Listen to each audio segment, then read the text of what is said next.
Olá, seja bem-vindo ao meu canal. Meu nome é Esther Gomes e hoje eu quero trocar uma ideia com você sobre as circunstâncias que a vida nos proporciona. Bom, eu gosto muito da história de um cara chamado José. Na verdade, ele não tinha idade ainda para ser considerado homem, né? E tudo que ele passou e tudo que ele viveu foram situações em que um adolescente talvez tivesse muita dificuldade de viver. Bom, antes de dizer qualquer coisa sobre José, eu preciso dizer que os méritos de tudo que ele viveu são de Deus. A Bíblia fala, lá em Gênesis, a partir do capítulo 17, que Deus, ele sempre direcionou José a tudo aquilo que ele queria. Então, Deus capacitou José com tudo que ele viveu. Porém, eu não acredito que Deus tirou as emoções de José. Você deve conhecer, né, o José que eu estou falando? É o 11º filho do Jacó. Jacó ele teve duas mulheres. Por um ele trabalhou 7 anos e casou com a outra, porque foi enganado pelo pai delas. Ele casou com Lia, mas a mulher que ele queria casar era Raquel. A Bíblia fala que Lia era fértil e deu para Jacó 4 filhos. Além desses 4 filhos de Lia, ela também cedeu a sua escrava, que deu para Jacó mais 4 filhos. Então Raquel, a mulher que Jacó amava, começou a se sentir constrangida e achava que não deveria ficar para trás. Como ela não conseguia dar filhos para Jacó, ela também entregou a sua escrava, que deu para Jacó mais filhos. Porém, Raquel era a mulher que Jacó mais amava, e ela queria ser mãe também. Então, um belo dia, Deus permite que ela tenha um filho, e esse filho se chama José. Imagina só, José era o filho da mulher que Jacó amava, e ele, claro, se tornou o filho que Jacó mais amava. Automaticamente, José demonstrava por aquele menino um amor sobrenatural, algo que ele não expressava para nenhum dos seus filhos. Então, ele decide fazer uma capa colorida e deixar bem claro para todos que o vissem de longe: ali vai o filho que Jacó ama. Ah, Esté, você tá contando uma vida fácil. Ah, legal, ser filho de um homem rico e que me ama demais e que faz uma capa. Eu não tô entendendo onde você quer chegar. Bom, se você conhece a história de José, você vai saber que a vida dele não foi fácil. Mas como filho, ele foi o melhor filho. A Bíblia fala que ele obedecia seu pai e levava para seu pai as notícias de seus irmãos. Então, meio que ele era um X9 de Jacó. Quando ele ia levar comida para o campo, ele dizia: Olha, pai, o fulano estava fazendo isso, o cicrano estava fazendo aquilo, e isso deixava os irmãos irados. Então, um belo dia, Deus deu um sonho para José. E José sonhou que os feixes de trigos que ele colhia e os feixes de trigos de seus irmãos estavam juntos, só que os trigos dos seus irmãos se dobravam diante do dele. Ao ouvir isso, os irmãos ficaram chateados e disseram: Quem ele está pensando que é? Ele está pensando que eu vou me dobrar diante dele e que ele será meu senhor? Bom, a situação não estava boa para José, mas mesmo assim ele continuava sendo bom filho. Até que um dia ele sonhou que as estrelas, o sol e a lua se dobravam diante dele. E agora quem ficou com a pulga atrás da orelha foi o seu pai. Jacó disse assim: que esse menino tem? Ele está pensando que eu, os irmãos e a mãe dele vai se dobrar diante dele? Como assim? O que Jacó não sabia é que essa revelação fazia parte do plano de Deus para a vida de José. Mas Jacó decidiu não contrariar, ficou calado e decidiu esperar para ver o que Deus estava querendo dizer com todo aquele sonho. Um belo dia, Jacó manda mais uma vez José levar comida para os irmãos no campo, mas chegando no campo, os homens decidiram matar José. 2 irmãos intercederam, Ruben e Judá, e disseram: Gente, não vamos matá-lo, ele é nosso irmão. Por que a gente não faz o seguinte? A gente mata uma fera do campo, suja o manto dele com o sangue, rasga para dizer que ele foi atacado e joga ele naquela cisterna. Deixa ele lá até morrer. Só que outra pessoa teve uma ideia melhor. Olha, em vez de deixar ele morrer, vamos vender ele como escravo. E assim eles fizeram. Venderam José como escravo, levaram a túnica rasgada e manchada de sangue para seu pai para justificar o desaparecimento daquele menino. Ele foi morto por uma fera do campo. Agora a história de José começou a ficar difícil. Um menino de 19 anos, filho de um homem rico, vendido como escravo. Chegando no Egito, José foi comprado por um homem muito rico chamado Potifar. E Potifar colocou José para servi-lo em sua casa. É claro que foi difícil para José. José era servido na sua casa. José era filho de um homem rico e agora ele estava sendo obrigado a levar bandejas para um senhor, limpar banheiros da casa de alguém, fazer serviços que as pessoas faziam para ele. Mas José aprendeu que ele deveria ser o melhor que ele pudesse aonde ele foi plantado. Como filho, ele foi o melhor filho. E agora, como escravo, ele se tornou o administrador da casa de Potifar. Ele era o segundo na casa de Potifar. Potifar confiava toda a administração da sua casa na mão de José. Por quê? Porque, como escravo, ele também se tornou o melhor escravo.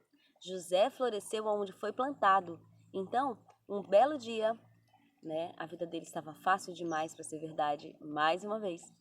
E a mulher de Potifar tem uma grande ideia. Esse cara é bonitinho, ele tem um corpo escultural, eu sou a senhora dele e ele, como escravo, vai ter que me obedecer. José, vem cá, vamos ali. Aí José vai e fala para ela assim: Ô, minha senhora, eu tenho acesso livre a tudo que é do meu senhor, exceto a senhora dele. Não, eu não vou ficar com você. Então ela começa a engendrar um plano. Sabe de uma coisa? Fazendo uma análise geral da vida de José, eu percebo que a vida dele é pautada por injustiça, abandono, esquecimento. Bom, não ia ser diferente com ela, né? Uma vez que ele foi injustiçado pelos irmãos, abandonado pelos irmãos, esquecido por eles, agora com a mulher do Potifar não iria ser diferente. Ela faz a segunda parte do seu plano. E enquanto todo mundo sai da sua casa, ela tem a oportunidade de ficar sozinha com aquele escravo. Ela insiste mais uma vez, só que mais uma vez ele diz: Não, eu não posso ficar com você. Então ela agarra na capa de José e ele foge. E com aquela capa na mão, ela diz que ele tentou abusar dela. É claro que Potifar, por mais que tivesse um escravo que ele amasse, ele jamais ia conceber a ideia de dividir a mulher com o escravo. Então, de escravo, José passa a ser agora um prisioneiro. Se eu for pensar na vida de José em forma de escada, essa escada parece que está descendo, né? De melhor filho se tornou o melhor escravo. De melhor escravo, agora ele está na prisão. Esther, em que ser escravo é pior do que ser prisioneiro? Na minha concepção, é melhor ser escravo. Sabe por quê? Porque o escravo, por mais que ele seja escravo de alguém, esteja dominado por alguém e não queira aquela situação, o escravo ele pode sair, comprar, vender, entrar. Ele pode comer à mesa livremente, sem grilhões, pelo menos durante o serviço daquele dia. Embora ele durma com grilhões, o escravo ele é mais livre do que um prisioneiro. E agora José estava sendo levado para ser um prisioneiro.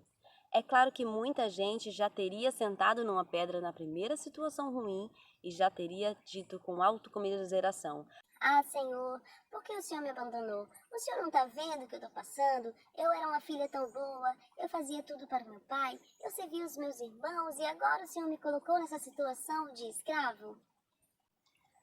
Tá, embora você se adaptasse à situação, talvez você seja do tipo que me adaptei à situação de escravo, mas ainda não tá bom, então eu continuo. Ah, meu Deus, que dia você vai me livrar da escravidão? Pois é, para José, isso não existia. Deus desenvolveu em José a capacidade de florescer onde ele foi plantado. Como filho, ele foi o melhor filho. Como escravo, o melhor escravo. E agora, como prisioneiro, ele também se tornou o melhor prisioneiro. Apesar de estar numa situação ruim, José era usado por Deus para confortar os seus amigos.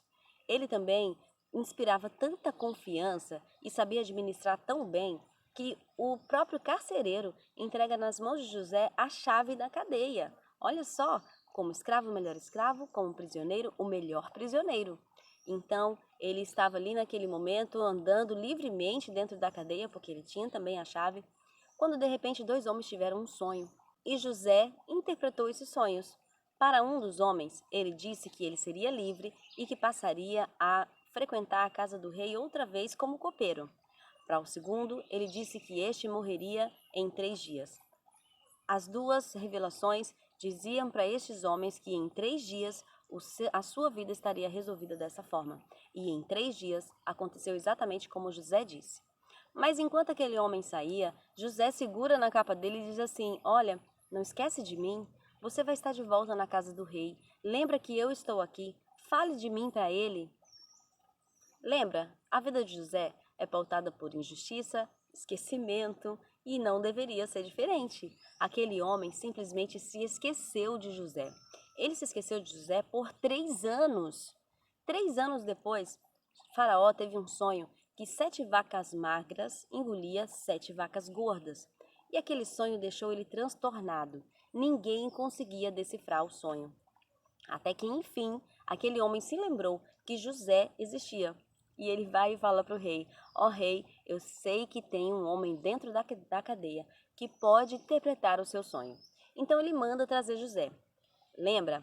Como filho, melhor filho, como prisioneiro, melhor prisioneiro, como escravo, melhor escravo. E agora José estava diante de Faraó para interpretar um sonho que vinha da parte de Deus. E José interpreta: olha, as 7 vacas magras são 7 anos de muita fome. Elas engolem as 7 vacas gordas porque o Egito ele vive na prosperidade. E quando Deus instituir esses 7 anos de fome, isso não vai acontecer aqui no Egito. O Egito vai padecer fome também. Então, Faraó fala, meio que pensando alto: meu Deus, mas o que nós devemos fazer para que isso seja evitado? Automaticamente, Deus reveste a cabeça de José com ideias. Ele era um administrador nato. E aí ele começa a dizer: olha, devemos reter 20% de tudo que é produzido. E começou a dar ideias para Faraó.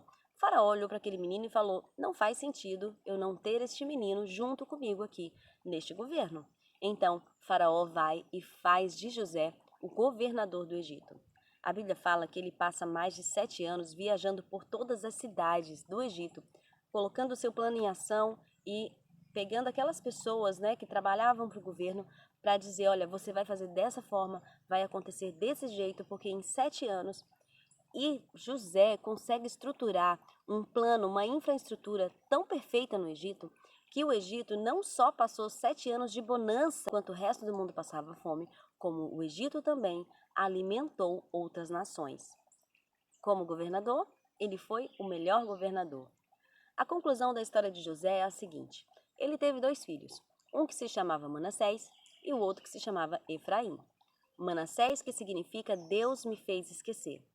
Efraim, que significa florescer e frutificar. Exatamente esses 2 nomes definem a história de José. Em todos os momentos da vida dele, Deus fez com que ele se esquecesse do passado e vivesse no presente da melhor forma possível. Ele viveu no presente, estando no presente. O que passou ficou para trás. Ele não parou para se lamentar porque era filho de um homem rico e agora servia como escravo. Ele não parou para se lamentar porque administrava o palácio de Potifar e agora era um prisioneiro. Não, o passado ficou no passado e o presente, José fez o melhor que pôde com ele. Por isso, Manassés, ele me fez esquecer, e Efraim, ele me fez frutificar. Ah, a Bíblia conta ainda que depois de muito tempo, lembra daquele sonho dos trigos que se dobravam diante dos trigos de José? Pois é, esse foi o primeiro sonho. A Bíblia fala que o povo de Jacó foi em busca do Egito por causa da fome. E esse primeiro sonho se cumpriu porque os irmãos de Jacó se curvavam diante dele, uma vez que ele era o governador do Egito. Ele reconheceu os irmãos e desenvolveu um plano. Eu vou fazer com que um deles seja acusado de roubo. E assim ele fez. Rubens ficou retido e ele disse: olha, você só pode sair daqui se o seu irmão mais novo vier. Ele ficava instigando os irmãos acabavam contando história demais e acabaram dizendo que tinha mais um irmão e que tinha um pai velhinho. Então ele fez isso, ele prendeu Rubem e trouxe Benjamim, que era o irmão consanguíneo dele, era filho da mesma mãe. E deu um banquete para aquele menino e recebeu muito bem e eles ficaram muito felizes. Só que ele fez outra vez, ele colocou ouro dentro da cela de Benjamim. E aí, quando eles foram interceptados, Benjamim volta como prisioneiro, Rubens é liberado, e aí o que acontece? Agora eu só vou libertar vocês se o pai de vocês vierem. E toda a casa de José veio até o Egito. E agora o segundo sonho estava se realizando. O sol, a lua e as estrelas se dobravam diante de José. E foi exatamente isso que aconteceu. Com a família inteira no Egito, todos reverenciaram José porque ele era o governador. Mas o que será que o governador fez com aqueles homens maus que intentaram matar a vida de José e mentiram para o seu pai? A Bíblia fala que os irmãos de José ficaram muito temerosos quando descobriram quem ele era e temeram pela sua própria vida. Mas José disse o seguinte: olha, não tenham medo. Tudo isso veio da parte de Deus para que hoje vocês fossem alimentados pelo Egito. Tudo o que aconteceu veio da parte de Deus. E Ele me capacitou a viver cada momento para a glória dele e frutificar onde fui plantado. E com essa história, o que eu quero dizer para você: cuidado com a forma como você encara as situações que você está vivendo. Entenda que Deus, ele tem o controle de todas as coisas. Ele nunca abandonou aquele a quem ele ama. E tudo que ele faz é para o nosso bem. Então, deixa o passado no passado. Se você teve um passado de glórias, deixa isso para lá. Deixa o passado no passado. E se alguém te maltratou, se alguém te perseguiu, se alguém rasgou a sua roupa, te jogou num buraco, banhou sua roupa de sangue, disse que você morreu, deixa isso no passado. Pega o presente, que é o que você tem hoje, e faça do presente o melhor lugar para você estar. Bom, se você gostou dessa história, se você gostou deste vídeo, eu tenho certeza que você vai amar o restante do meu canal. Porque aqui eu falo da vida cristã de uma forma bem prática, bem legal. Você vai conseguir entender como é a cabeça da filha de um pastor, como uma esposa de pastor deve se comportar. Claro que eu não sou a referência total, não, mas eu tento passar o melhor que eu posso, né? Aquilo que eu aprendi, eu tento fazer da melhor forma para vocês. Além disso, eu falo de resumo bíblico, leitura bíblica, ajuda em alguns setores, como por exemplo, como abrir um Ministério de Mulheres do Zero. Bom, gente, é muita coisa boa que tem nesse canal. Então não fica de fora. Clica no joinha, deixa o seu comentário, eu quero conhecer você. Compartilhe esse vídeo com as pessoas que você conhece. Aperta em se inscrever e depois ativa o sininho, porque assim você vai estar sempre recebendo os vídeos que eu postar por aqui.